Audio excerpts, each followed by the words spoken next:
All right, everyone, welcome back to Breslov Efrat here at Shira David after our Nate's Minyan, after our beautiful Tanya Shir with David Jerome, Baruch Hashem. And we will continue in Likutey Halachos Tzizit, Halacha Hey, letter Ois Vav, letter 6. We're in the middle, and with Siyata D'Shmaya, let's get started. So we're up to Va'oz Oiskim B'Torah. Okay, everyone have to. Ki Torah bechinas ruach nevuah. The whole idea of Torah is an idea of ruach nevuah. The whole idea of Torah is it's all prophecy. The whole Torah is all prophecy, right? The Kadosh Baruch Hu gave it to Moshe Rabbeinu, and Moshe Rabbeinu gave it over to us. There was all a prophecy. It's ruach nevuah. Ki kolias haTorah klula ba'aseres hadibros shehei bechinas aseres madrega shel nevuah. So this week's parsha is Yisrael. We have Kabbalah Satira. We have the 10 Commandments. So the 10 Commandments are in line with the 10 levels of prophecy. Each one of the 10 Commandments has in it all of the 613 mitzvahs. You could derive all of the 613 mitzvahs out of the Aseres HaDibros. But within that also, a very special thing is that you have the 10 different levels of nevuah, which are also compiled inside the Aseres HaDibros. K'maisha Kosel Shama Yedei HaTfilah B'chinas Din Zeichen L'B'chinas Ruach Nevuah Shehu B'chinas Eisek HaTorah Acha Chatzos Laila. So we were talking about this yesterday, the idea of the tefillah bedin, right? When we daven, the person davens a tefillah bechinas din, where a person understands that all of the trials and tribulations that the world is dealing with, that he's dealing with in his life, everything, he attributes it to HaKadosh Baruch Hu. He understands that it's really happening because that's the will of Hashem. And he doesn't blame this one and that one, and it's not his fault, and it's not her fault, and it's not this one's fault, and it's not because of this or that. It's all because of Hashem, and that's it's a very difficult task to do, to recognize that it's always the Rabbeinu Shalom. And we spoke about this so many times. Why should we get upset at people? The people are just doing HaKadosh Baruch Hu's will. In other words, why should I be upset at a person? Do I understand what a person's going through? Right? We learn so much. We can't judge a person until you come to his place. And we learned, how could a person ever come to someone's place? Can anyone ever understand what's going on in somebody else's life? It's impossible. It's impossible for us to ever understand the situations in another person's life. But HaKadosh Baruch Hu, which we learned is Mekayimai Shalaylam, right? HaKadosh Baruch Hu is the world. Everything in the world is Hashem. Everything. Without HaKadosh Baruch Hu, there's nothing in the world. Hashem is the world. So since HaKadosh Baruch Hu is Mekayimai Shalaylam, He is the world. He is everything in the world. What's contained in creation, of all of creation, is Hashem. So therefore, HaKadosh Baruch Hu, and it's not that HaKadosh Baruch Hu says that it's not that the Hashem has a place in the world. He is the world. You understand? So therefore, when a person understands that concept that HaKadosh Baruch Hu understands is part of everyone's life because He's in everybody's life and He's in every situation, and we attribute it to HaKadosh Baruch Hu, that's a real tefillah shebedin. So we have to look past the Arab with a knife. Yeah. I mean, it's tough. Yeah. The Arab only stands there with the knife because Hashem wants him to. It's hard to comprehend. Very hard, yeah. Very, very hard to comprehend. It's very, very hard to comprehend. But HaKadosh Baruch Hu wants to sometimes give us a wake-up call. Yeah. He wants us to wake up, and He wants us to do tshuva. And we don't understand. No one understands the way of HaKadosh Baruch Hu, and anyone that says that, it's a foolish statement. We cannot understand the complexity at all of any of the things that HaKadosh Baruch Hu does, and why it's this person, not that one. Why was it here and not there? We don't. It's not for us to know. We just attribute everything back to HaKadosh Baruch Hu. V'chol zeh kidei levara medam. And all of this is all for me to fix up my imagination, my paradigm, right? My paradigms, right? Like you said yesterday, right? Okay, it's all for me to fix up my imagination. It's for me to recognize that no matter what I hear, no matter what I see, I recognize that it's a direct occurrence from Hashem. It's a direct occurrence from Hashem. Nothing is outside of a direct occurrence from Hashem. Bi'alkei, hu davar gadol asik b'Torah b'layla. It's a great thing to study Torah at night. It's a great thing to study Torah at night, b'layla. As the Chazal teach us, and the Rambam brings it in Hilchos Talmud Torah, okay? Ein adam zeicha lekisra shel Torah ela b'layla. If a person wants to have the crown of Torah, when can a person be crowned with the crown of Torah? If he studies Torah at night.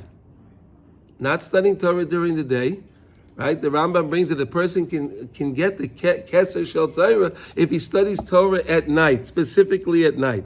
K'moshe Kasav, Kumi Roini Balayla. Kumi Roini Balayla. Get up and sing. And Roini is a very interesting word, right? Roini, right? From Rina, comes from the word from Rina, right? Roini Balayla. Rina is a very serious song. Rina is a very, very serious song. It's right. Yeah. But to say it comes from Rina, right? It comes from Rani, Rina. Okay, Balayla. Ki ika esek hataru b'shvil be'ir Ramadan. Because the whole reason, Rav Nosson is teaching us something amazing. I'm studying Torah, all of Torah that I'm studying. No matter what I'm studying, if I'm studying halacha, if I'm studying Agadita, if I'm studying if I'm learning Gemara Be'in, all what I'm doing, I'm studying to help fix my mind, to mend my mind and the way my mind thinks and what the imagination is of my mind. You don't have my book? No, I did. Hilchos Tzizit Hey Vav. Oh, okay. Didn't you say it wasn't in English? Is this? It's in English. Yeah. He has it in English. No, okay, not from Rabbi Kramer. We'll talk about it. Yeah. Okay. Yeah. B'shvil be'ira medama. That's because it is all, but this is a fascinating concept. All what I'm studying, anything we study in Torah, all of halachas, everything is there to fix my way of thinking, to guide my mind to think in the right way, that I can imagine things in the proper way. Fascinating. Because the Torah is the Aseret Adibros, like we said, that all the mitzvahs are really can be derived out of the Aseret Adibros. Bechinas Ruach Nevuah, which is an idea of Ruach Nevuah. Shal Yedei Zeh Mevarin HaMedameh, all of this is there to fix our Medamah. I believe that's why even when we had Kabbalah Satorah, why Kadosh Baruch Hu had the Koilos of Rakim, and it was an amazing thing that we experienced. Why do we have to have the shofar that was blowing and all the things that were going on during this? So we could imagine something, we could recognize something, we saw something, we perceived something. So Kadosh Baruch Hu guided us in that way of what we're supposed to see, the oneness of Hashem, and that's what we're supposed to always remember. The oneness and the greatness of Hashem, that even the Shivcha saw a bit bigger nevuah than Yechezkel ben Buzi, right? Even the maidservant was able to have perceive a greater ruach and nevuah, a greater nevuah than even Yechezkel ben Buzi that saw the Ma'aseh Merkava, right? The story of the unbelievable. So the main thing is to study Torah at night. Why at night? Because at night is a time when people dream, right? People sleep and they're dreaming. And what's dreaming? It's an imagination. All that, so it's all part of our imagination, right? What is a dream? A person's imagining all these different things. He's making a movie in his mind, right? And people it's unbelievable, right? People can get up, they can be startled by their dream, they can be woken by their dream. But what is it? But really, what is it? They're laying in their bed. But they think that they're here, there, or the other thing, or this is coming after them, or that's coming after. Where did they get that from? Where did they get that stuff from? From what they saw. They watched something, they read something, they saw a different movie, they saw some kind of a movie, some kind of a thing, and they put that in their mind, and then their mind was thinking in that way. It guided them to think in that way. And the next thing you know, they woke up in a cold sweat, and who knows, right? Ki Laila bechinas medama, because the whole idea of Laila, the night, is all medama, right? A person perceives all different things at night. He thinks, I can't go out because of this. I can't do this. I can't do that, right? People, Rabbi Nachman said it's a big thing to do is bite this in the forest, right? So a person's going to think in his mind, how can I go to the forest? There's all kind of bugs and there's all, right? We're just learning a time, right? All that stuff is in the forest, right? So if I'm going to go in the forest, they can all attack me. Will they? Really? But if you're talking to HaKadosh Baruch Hu, like David was saying just before, if you're talking to HaKadosh Baruch Hu, the animal looks at you and the animal runs away from you. The animal mamash runs away from you. He's not gonna attack you. He can't attack you because you're talking to HaKadosh Baruch Hu. You have a direct connection with Hashem at that moment. How could the animal attack you? But that's the idea. That's what we try to say. Kalaylu bechinas medame. In other words, why would a person not want to go? Because he imagines that there's going to be all of these problems. Does he know for a fact? We don't know. A person doesn't know. But again, if the Rebbe tells me I'm supposed to do something, and I have Emunah in what the Rebbe tells me to do, so then why should I imagine something's not? And why? And even though we're listening to this, and I'm saying, but people are thinking, but how could that be? There are dangerous things in the air. But look, the Tanya just said that. Rabbi Nachman say this. Hey, listen. Hey, this is what it is. This is the reality. This is the reality. When we're connected to HaKadosh Baruch Hu, when we have that direct connection to Hashem, when we're connected to the Nefesh Elikus, when we're connected to our Neshama, when we're connected to HaKadosh Baruch Hu, at that time, nothing can attack us because we are connected to HaKadosh Baruch Hu. And that's the greatest protection a person can have. Because again, those animals and those things, what's the meaning behind, what's the reasoning behind that?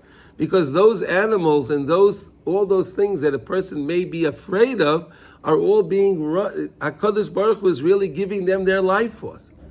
And HaKadosh Baruch Hu is causing them to do whatever they're going to do. Animals don't think. Right? So HaKadosh Baruch Hu can make a little noise or something and the animal will run away. If this animal is going to attack you, so there'll be a little noise, a leaf will move or something. Oh, the animal gets scared and will run away. Who knows? It's not for us to understand. We don't care. We just have to do what we have to do. And that's the idea is the medama is the imagination. Shu bechina shena. The whole idea of medama is shena, sleep. Baz tzrichin levara medama. We have to, especially when we go to sleep, we have to fix the medama, and that's why we say Kriya Shema Lamita. And we speak about, if you'll ever look at the translation of the Kriya Shema Lamita, it's beautiful. We're giving ourselves over to Hashem.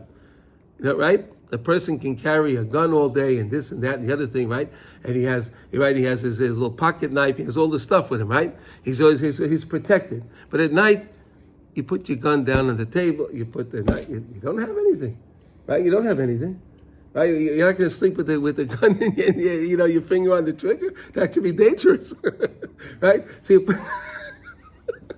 what part of the night is it you're talking about learning Torah? What? What part of the night? By Chatzos. This is it's a continuation from yesterday. After any time after Torah, is it like a last of Torah B'layla? Balayla. Balayla, we're not talking about the first section of the night. We're talking after Chatzos. First section of the night we go to sleep. We're supposed to go to sleep. That's why it's so hard to do that. Because that's what we're supposed to do. That's what we have. That's what we're talking about the bechira, right? You were talking about the bechira, right? So if a person has, you have that bechira, that free choice. So am I going to just say, all of this is what I'm dealing with is all a bunch of nonsense. I have to do what I have to do. I want the Kesser Shel Torah. How am I going to get the Kesser Shel Torah if I get up and I do what I'm supposed to do when I need to do it? So, okay. And again, the whole reason why we learn this is really to help us to understand what we're supposed to do and guide us to do the right thing. And we daven to Hashem to help us to do the right thing. That's what it's all about. Daven to Hashem, help me do the right thing. Help me do the right thing. I don't know. It's so complicated what to do and how to do it. And there's HaKadosh Baruch Hu guide me to do the right thing. And that's a great, great tefillah. Now let's see here now. It says, V'ikar hu'acha chatzos laila. See what he says here, Sasha? See that? V'ikar hu'acha chatzos laila. Sha'oz nisayra kina shel David al yedei ruach tzefainis. And then that's David HaMelech's kina. Remember we spoke about that yesterday. David HaMelech had that beautiful harp. And he positioned it certainly very, very carefully on his window, that the northerly wind will come and blow the strings and it'll play that beautiful melody. Shu bechinas hashir, that's the shir shel asid. And the shir shel asid means that we learned that Mashiach's going to have some kind of a harp that has 72 strings on it. I don't understand how they're going to play a thing with 72 strings. That could be kind of complicated, right? Like piano. Huh? Like piano. The piano's got like 80, how many? Okay, I understand, but the piano, okay, but I never, all these other string instruments, they don't, 80 string, that'll be like, wow, okay. All right, 72 strings, wow. That's the time to study Torah, Kedei Levar Medame, Kedei Liskois Le'Emunah, Shalema, to have Le'Emunah, to have proper Emunah, complete Emunah, Emunah Shalema. If you want to have Emunah Shalema, true Emunah. In HaKadosh Baruch Hu, what's true Emunah? Knowing it's all Hashem. Knowing Hashgacha Pratis. No matter what happens is Hashgacha Pratis. It's all HaKadosh Baruch Hu. Like we say in the Mizmah Shili Yom Shabbos, Emunascha B'leilos. L'hagim B'beikei Chazdecha ve'Emunascha B'leilos, right? And through that you'll get the Chut Shel Chesed. We said Chesed is what? What was the gematria of Chesed? 72, right? 72. Chesed 72. And we said that's how we get the tzitzis has 72. Remember we did that? Yeah,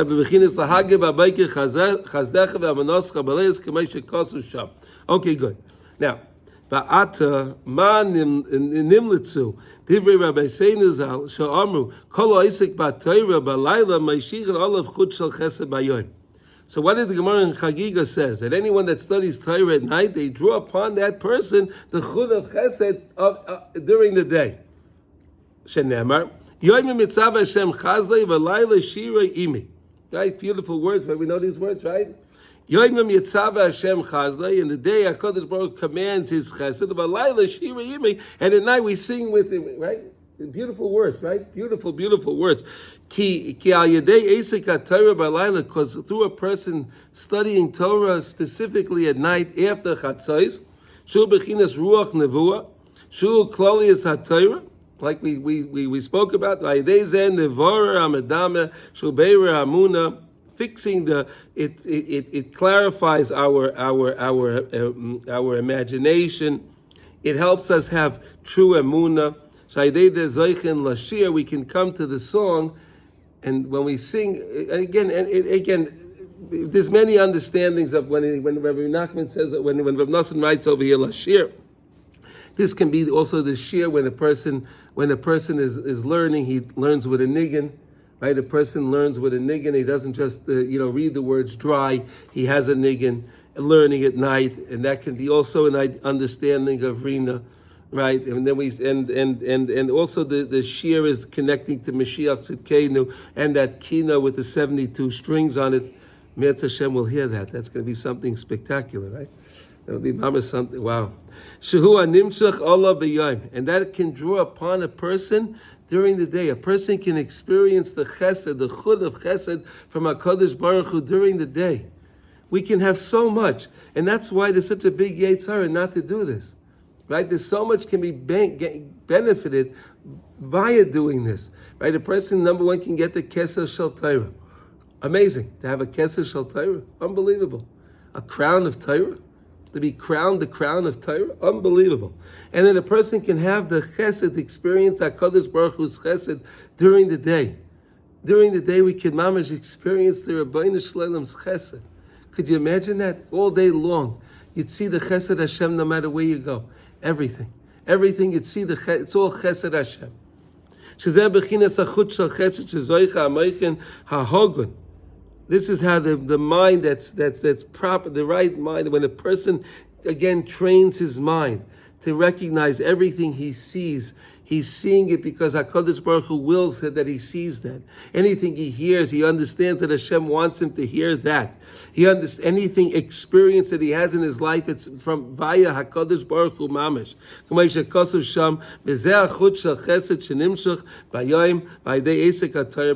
this chut of chesed can only come upon a person through his Esek HaTorah, through him being Esek HaTorah. Not Bilman is saying ASIC means you're like a business transaction is an ASIC, right? That's an ASIC, right? So in other words, you have to work on it. You have to work on it and engage yourself in the Torah study during the night. ASIC HaTorah balayla. This is the light that comes from the tzitzis. The light that comes from the tzitzis. Again, we went on this tangent, right? It's unbelievable. Rav Nosson takes us on these, but he brings us back. Rav Nosson's bringing us back now. This is all connected to the light from the aura of the tzitzis. The tzitzis are very, very bright. They're very, very bright, the tzitzis. They have a lot of light in them. There's a lot of light. The Yitzhar will tell you that they're not. They're just a bunch of strings. Like, what are you talking about, right? But now we're learning really, really what the tzitzis are. The tzemer, right, comes from that sheep, from all the things that we learned, all the things, unbelievable, and the tzitzis that the mamash can connect us mamash to the kisei hakavod. We could connect ourselves back to the kisei hakavod. Wow. Shein bechinas tikkun habegadim, shein bechinas hamedamed. The whole idea is tikkun habegadim, fixing our begadim. What's tikkun habegadim? Right, like we learned so many times. Really, what's the main beged that we have? The main beged that we have is our tzitzis and our tefillin. Those are the main garments that we wear. Those are the main vestments, the garments that we wear. Our tefillin and our tzitzis, and that helps us. That we understand with all the other clothing that we need. Of course, we have to have other clothing. We need to have. We can't walk around with just the tzitzis. Of course, but we understand that really the main begadim that we have are our mitzvahs. All the mitzvahs that we have. And again, this is also tikkun begadim. Is also if you buy a special shirt for Shabbos, or you buy a special suit for Shabbos, right? You buy a special jacket you want to wear for davening. Right, or you buy a new hat or whatever for davening or whatever. These are all part of, again, I'm doing it for a mitzvah. I'm not doing it because I need to show somebody up that I have this, that, and the other thing. I'm doing this because I want to be mechabed my tefillah. I want to be mechabed tefillah. I want to be mechabed the Beis HaKnesses. I want to come in the right way. Like this. This is all part of Tikkun HaBegadim. Hainu Beira Medame, which also clarifies our Medame, because that's the main point that we're trying to do, is we're trying to guide our mind that we have the proper imagination, that we don't imagine things that people, there are optimistic people and there are pessimistic people, right? There's optimism and pessimism, right? Where does it come from? Where does it stem from? This idea. Right, this idea, right? Some people will look at a thing, they'll say the glass is half full, and the other one will say the glass is half empty. Right? Same ideas, right? Glass is half full, the glass is half empty. Why does one person say the glass is half full? Because he understands that things are good. He sees the Rebbeinu, so he understands Hashem in the world. He understands it's going to be good. He understands the goodness of it. The other guy looks at everywhere, we're running out. It's empty. The glass is half empty. I'm running out. Things are doomed. Takes him one way or the other. One way or the other way. That it can be a person can be optimistic. Yeah. A person can be optimistic, and a person can be full of life. All through it's all in the mind. It's just in the mind. Do you ever think about that? It's amazing, right? It's all in the mind. Unbelievable. You want to say something? No, just thinking that please, David, you can have an optimist and a pessimist. Yeah. That everybody's everybody's challenged in these areas differently. It's like someone could just be more of a natural optimist. Yeah. But versus somebody who's more of a naturally a pessimist. But the teaching's here for all of us. But it's really for no. It's for all of us, and those that are optimistic will become more optimistic. And those that are pessimistic can learn to go to the other side and become optimistic. Because they recognize it's all Hashem. Why is a person pessimistic? Because they think it's all upon them. If I think I'm running things, and it's upon me, if I can't figure out how to make this deal, then I won't have what to eat. I won't have this. I won't be able to pay my bill. Then the person's gonna be very pessimistic, right? But if a person understands all Hashem, and it's if I put my time and I invest my time in Asik HaTorah, not Asik HaShtus, right? If I put my time in Asik HaTorah and I don't deal with all the world's folliness, all the nonsense of the world, if I don't put, so then the person can have what he needs. So the ego is all imagination. It's all imagination. And how you deal with your ego, either you think you're going to make this great deal because you're so slick, or you don't know what's going to happen and you're scared. I mean, it's all just in your head. Right, the person will get out of his mind. That's what the Torah says, and he'll think that I'm so smart, I'm so clever, I'm so crafty, and that's why I was able to make this. And you see what I have? I was able to buy this, and I can have this, and I have all the. But when he doesn't, he's depressed. And exactly. And he's down. He's depressed because he. But we know that, himself. but everything they're all aliyas and yeridas, right? No one always has everything. He has some kind of people have yeridas, and then that's the time that you have to. You have to connect yourself to the Emunah, because we never know. We don't know, and we don't have to know. We just have to recognize Hashem is sending me exactly what I need for this moment. What I need for this moment. The world today, they set us up that a person has to have his retirement plans and he has to have all this stuff, right? Because I'm setting up now for when I'm gonna. But wait a second, what about Yom B'Yom? I have to worry about what I have each day. I have no idea, right? Why did HaKadosh Baruch Hu send these big Ponzi scheme things, right? Right? These big Ponzi scheme, right? Unbelievable. Even like these great guys, like in YU, they lost a ton of money. Everybody did. Right? They lost a ton of money in these things, right? Why? Why did Hashem do that? Why did HaKadosh Baruch Hu do that? To show you think you invested and you believed in the system. No, you believed in the system. You believe in the system. The system is great. They believe in that man. Yeah, and HaKadosh Baruch Hu pulls the rug right, and pulls the tablecloth right, and everything falls down. Right? Is that what happened? But again, if you recognize you do what you're supposed to do, and you don't have to worry. Listen, especially these organizations, right? My brother's big with the yeshivas Chafetz Chaim, right? And he went through this. Whatever, he has smicha from there. Good. There was in Queens. In Queens, they built a beautiful building. Yeshiva Chafetz Chaim in Kew Garden Hills, a beautiful campus they built. Where did they get the money? There was one guy in Kew Garden Hills. There was one of these guys he used to walk around with a shopping cart, and he had he has like 20 coats on, and those guys, he has all this stuff, belongings in his wagon, and he's walking around like that. So this guy that everyone thought was a pauper, this guy was actually a multi-millionaire. He was a multi-millionaire. It's so funny because years before that, I was once in the bank.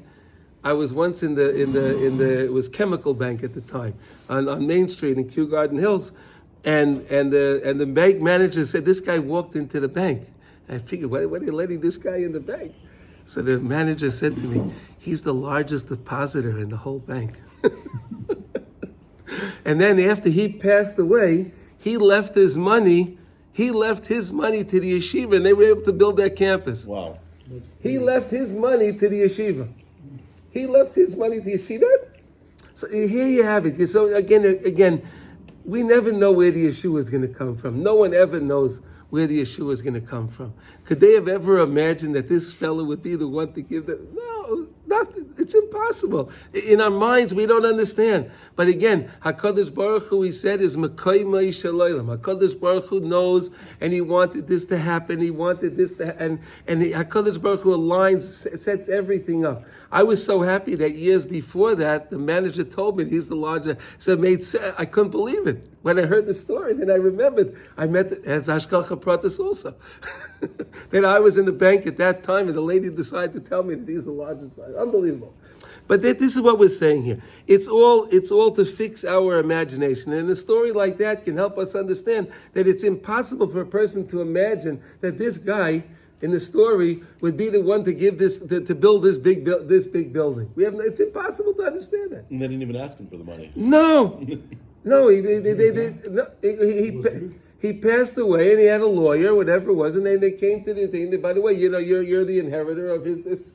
Jewish guy? Yeah, you're a Jewish guy. Maybe I don't even know. I don't even want to say. I have no idea.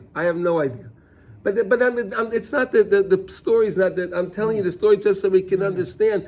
I'm giving you such a thing that it's all in our mind. It's all in our mind. A person would look at a man like that and think this guy has nothing and he's nobody and is a nut. But really, the guy had more money than all the other people, And the fundraisers, where are we ever going to get this money? What? And the fundraisers are thinking, Yeah. where are we ever going to get this money? We can't do it, right? And then boom, they walks in and here it is. Here it is. Yeah, every guy that they say, like every guy who runs yeshiva or any like Mosdot, They understand. They'll know. They Comes know. in the end of They the month. know. When they have to make the payroll, the guy who walks in, yeah. They know. Beira damashu, beira Emunah shu yisayt kol haTorah kula. That's the site of the whole Torah. There was a story also. I just remembered now that you said about there was I don't remember where he was from. I don't remember. I'll tell you the story in a little bit that I remembered, but it's a fascinating thing like this. There was a Chiloni. There was a guy that was not a frum guy at all. Years and years ago, he was going to make a trip to Eretz Yisrael. He was taking a trip to Eretz Yisrael years and years ago, and his friend told him, he was a very wealthy man, and his friend told him, don't go to Bnei Brak. If you go to Bnei Brak, they're going to shake you out of all your money. They're going to empty you out of everything. They're just going to take you. Don't go, whatever you do, don't go over there. Don't go there. So he said, okay, fine. I guess he stayed somewhere in Tel Aviv or whatever he was doing, whatever, okay. And it was the last day of his trip, and he was in a taxi, and he told the taxi driver, you know what, do me a favor, take me to Bnei Brak. Take me to Bnei Brak. So the driver said to him, oh, where do you want to go in Bnei Brak? He said, I have no idea. I was never there. I want to see something. Show me something in the city. So he takes him to Bnei Brak, and he takes him down a little street, and he says, okay, you're in Bnei Brak. And the guy gets out of the car, and he sees these guys, he sees the Hasidim. He never saw that really before. He saw, they were wearing their hats and their payas, and he thought it was interesting. It was very, very interesting to him. And he saw that there was a school. It was a building. So he decided to go into the building. And he asked them, they said, can I go into the building? They said, yeah. And he asked them, can he sit down? He wants to see a classroom. He wants to see a class. So they take him into a class with the little kids, and they gave him this little chair to sit down. He sat down in the back of the classroom. And the Rebbe saw that there was a aristocratic type of guy comes in, and not common to Bnei Brak, So he figured he's not going to really teach, so maybe he'll sing a song. So he decided to sing Shalom Aleichem. Right? The guy's coming here, so he sings Shalom Aleichem. They start singing Shalom Aleichem. The Rebbe is a real Baal Menagin, and he gets into his niggin. He gets into the song, and the boys are all singing with the Rebbe. It's gewaldig. And then when he finished, he got out of he was in his little dveikus, the Rebbe. When he got out, he saw that the man left the room. So he wanted to know, well, what happened? Maybe he didn't like the song. What happened? So he went into the hallway. He saw the guy standing there. The guy's crying. So he said, well, what happened? He says, I never saw such purity in my life. I never experienced purity in my life like I experienced in that class. I couldn't sit there. It was so pure. The purity of these children. I never experienced this anywhere I went. Anywhere I went. Yeah. Anywhere I went, I never experienced such purity. So he says, can I talk to the dean? I want to see the dean of the school. So he sits down, they introduce him to the dean, and he tells the dean that he's so happy he says, I have to tell you the truth. He said, my friends told me not to come to B'nai B'rith. He tells them the truth, that they're going to shake me out of all my money and all of this. And he says, I came here and I experienced something that was so special, he says. So special, I never experienced anywhere.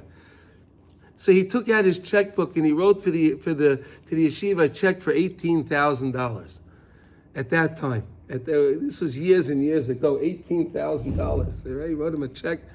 And he became a very good friend with the yeshiva, and he gave them, and they would, and that morning, before he came in, they had sent out a memo to all the parents that they didn't know what they were going to do because they couldn't make the payroll. They couldn't pay the rebbeim. They couldn't pay the rebbeim. And then he got this nice windfall here, $18,000. They were able to pay everything. Everything was good. So it's all kayach hamedama. It's all, we just have to do our thing. That's all we need to do. Why this man understood, this Rebbe in the classroom decided to sing Shalom Aleichem, that would be so moving, that he would sing a song and not give a lecture, that we continue teaching. But he decided he'll sing a song. You see, it's all Meis Hashem, that he got that idea, that he'll sing that song. Then he'll experience that experience. So it's all, again, that's it, Bechinas HaMedama, Hainu Beir HaMedama, to clarify our mind and our imagination. We imagine all the different things based on Western civilization, based on the culture that we grew up with. But does that mean it's right? Does that mean where we grew up was right? Who knows? But we have to understand it's all Me'ez Hashem, Shu Beir Emunah, that's clarifying our Emunah. That fixes our Emunah. And Emunah is to recognize Hashem is there. Shivisi Hashem l'negdi summit. Wherever I go, Hashem is there with me. Hashem is with me, whatever I do. Yisoid kol Torah kula. That's the secret. This is the Yisoid, that all of Torah, no matter what you're going to learn, anything in the Torah is to get to this point. To understand this point, to clarify my medama, in order to clarify my mind and how I think, is all to get me to Emunah and Hakadosh Baruch Hu and Hashgacha Pratis. Okay, shkoyach everybody. Well.